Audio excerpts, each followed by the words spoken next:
todos, hoje vamos falar com esses 3 jovens sobre a diversidade das sociedades africanas.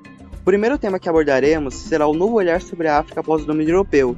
Nosso amigo André pode falar um pouco sobre isso? Claro. A África foi vista por muito tempo como um local atrasado e sem identidade cultural, principalmente devido ao olhar europeu sobre a África, que os considerava animais selvagens e comumente relacionados a canibais.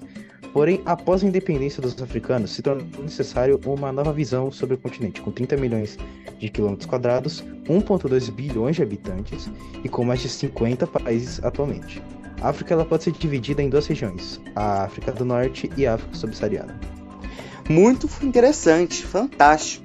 Agora eu gostaria que nosso segundo convidado, o Alexandre, nos diga um pouco sobre as diferentes formas de organização social e política na África.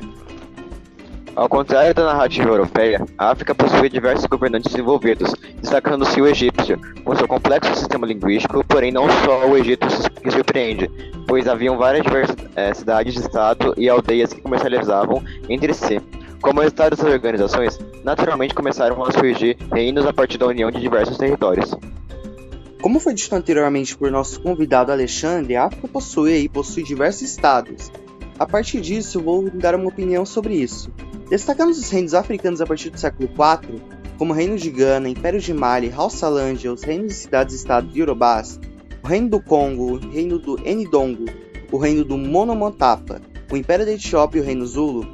Todas essas organizações sociais ou estados da África eram organizadas e se desenvolviam de forma semelhante à Europa e Ásia, tendo relações comerciais com todo o globo conhecido na época.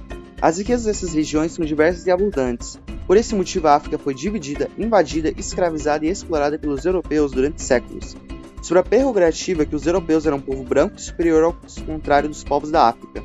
Porém, houve um império que resistiu por um longo tempo às investidas europeias. Estamos falando do Império da Etiópia, que é uma das nações africanas mais antigas da Terra. Tendo isso em mente, gostaria que o nosso terceiro convidado, o Flávio, nos explicasse sobre o Império da Etiópia e por que ele tem um simbolismo tão grande contra a África atrasada, esse pensamento.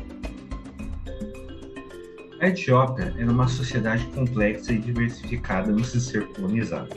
Era o lar de variedades de grupos étnicos e religiosos, cada um com a sua própria cultura e tradição. A sociedade etíope era patriarcal, com os homens ocupando a posição de liderança na família e na comunidade. No entanto, as mulheres também desempenhavam um papel importante na sociedade, exercendo liderança em áreas como agricultura, comércio e educação.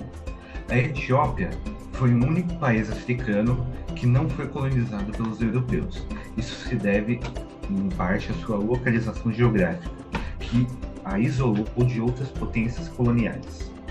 Também se deve à resistência dos etíopes à conquista estrangeira. A colonização teve um impacto significativo na sociedade etíope. O colonialismo levou à fragmentação do país, à perda de autonomia e à introdução de novas ideias e valores. No entanto, a Etiópia foi capaz de preservar sua identidade cultural e sua independência. Incrível! Agora iremos passar para o nosso próximo tópico. Como eram os aspectos sociais da África Atlântica? O convidado André poderia falar um pouco sobre ela? Claro.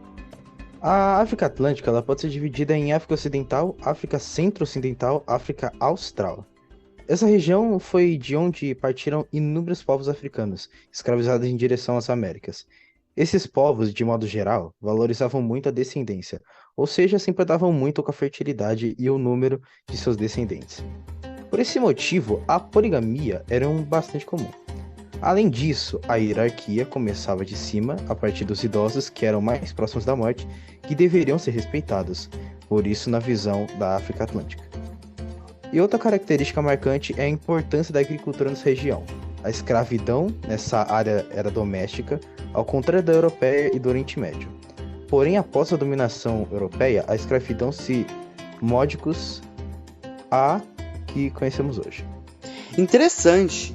Nosso último tema é a religiosidade africana. O convidado 2 poderia nos falar um pouco sobre isso? Claro. Flávio? Alexandre.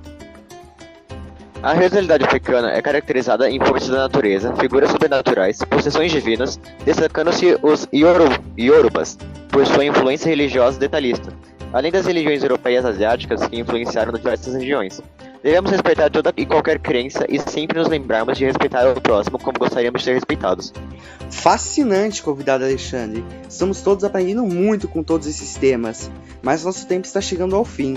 Dessa forma, eu gostaria de retornar a palavra ao terceiro convidado, junto à sua conclusão sobre a diversidade nas sociedades africanas. Flávio, por favor. Com a invasão europeia, teve um impacto significativo na diversidade africana. O colonialismo levou à fragmentação do continente, à perda de autonomia e à introdução de novas ideias e valores. No entanto, a diversidade africana continua sendo uma característica importante do continente. Ainda hoje, a África é um continente extremamente diverso. As sociedades africanas continuam a se desenvolver e a mudar, mas elas continuam a ser influenciadas por sua rica herança cultural. Ótima conclusão, convidado Flávio. Estou sinceramente fascinado pelo continente africano e tudo que for abordado nesse podcast, mas nosso tempo chegou ao fim. Gostaria de agradecer a nossos convidados e a toda a atenção de nossos espectadores. Tenham um maravilhoso dia e não se esqueçam de tudo que ouviram sobre o esplêndido continente africano. Que a paz esteja com todos nós.